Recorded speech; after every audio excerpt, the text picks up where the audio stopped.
indeed a difference between knowing and teaching, and that difference is communication.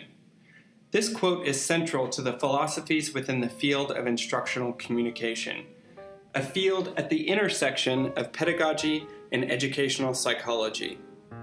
The purpose of this video is to introduce new teachers to a few concepts within instructional communication and how these concepts may be used to improve outcomes in your classroom.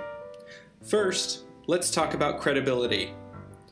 Now, this concept has been around since Aristotle first used it to describe the modes of persuasion, considering it to be the most important. While you may consider credibility to be synonymous with things such as experience and credentials, instructional communication scholars have found instructor credibility to be comprised of three distinct dimensions.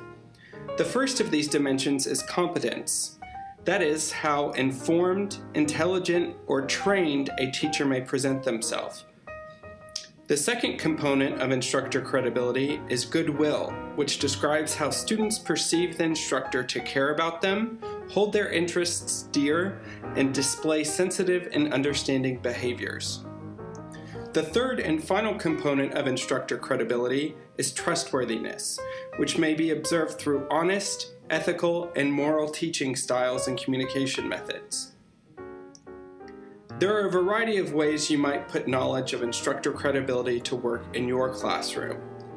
An ideal opportunity is the proverbial, dreaded, but also important syllabus day. Among other things, this is a crucial time for you to emphasize topics such as a transparent grading system and a respectful, inclusive classroom environment to which everyone, including the instructor, will be held accountable. These obviously display your trustworthiness and goodwill. Here's another example. You may consider sending an early email prior to the opening of term, asking students what they've heard about the course topic, one thing they want to know about the subject, and/or an overview of their interests and goals. Then, on the first day of class, make a positive, affirming connection to their responses while citing specific studies or scholars relevant to the class. These examples are just a few of many ways you might showcase the three elements of instructor credibility. Worth noting from the literature, credibility has been positively associated with student motivation, teacher evaluations, and learning. The second instructional communication concept I have is classroom connectedness, defined as student-to-student perceptions of a supportive and cooperative communication environment in the classroom.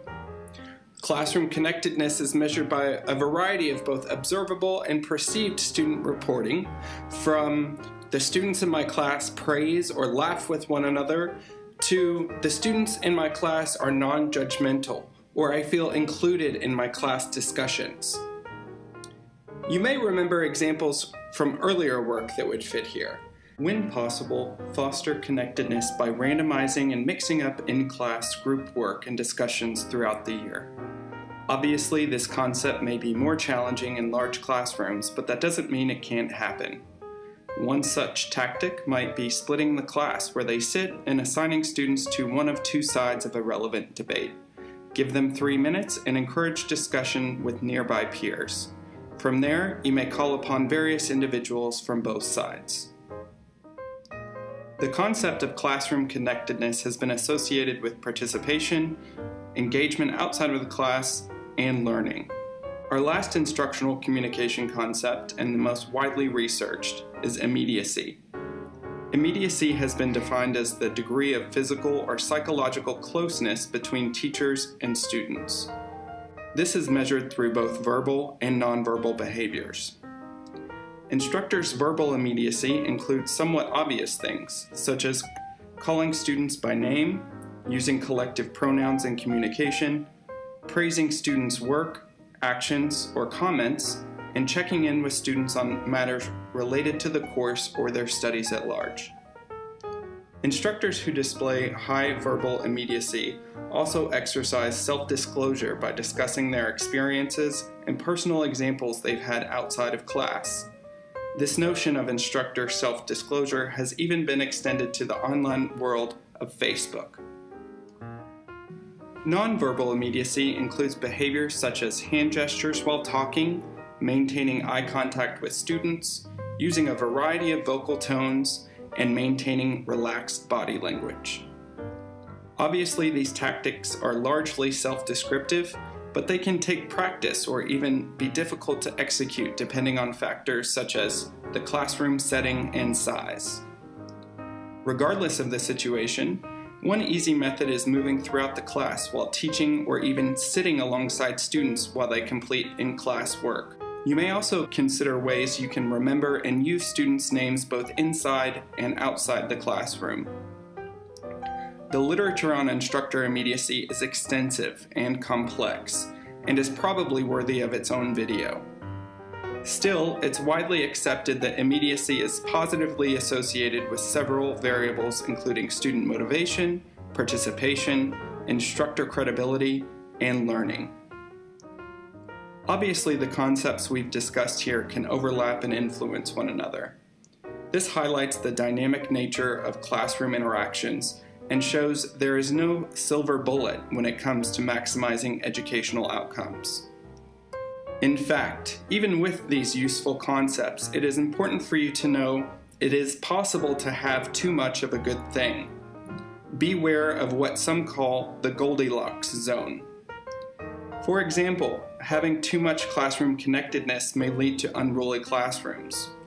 Dwelling on the competence aspect of credibility may communicate a perception of arrogance. On the flip side, focusing too much on immediate behavior may cause students to view you as a peer instead of a respected instructor. Nevertheless, these concepts may be useful as you develop your own teaching style and become more aware of your strengths and weaknesses. Hopefully, this video will serve as a roadmap for you and your upcoming classes. Should you want to explore more in-depth details on these concepts or other research within instructional communication, see the references outlined on the University of Kentucky website linked in the comments of this video. Thanks for listening, and best of luck in your future instruction.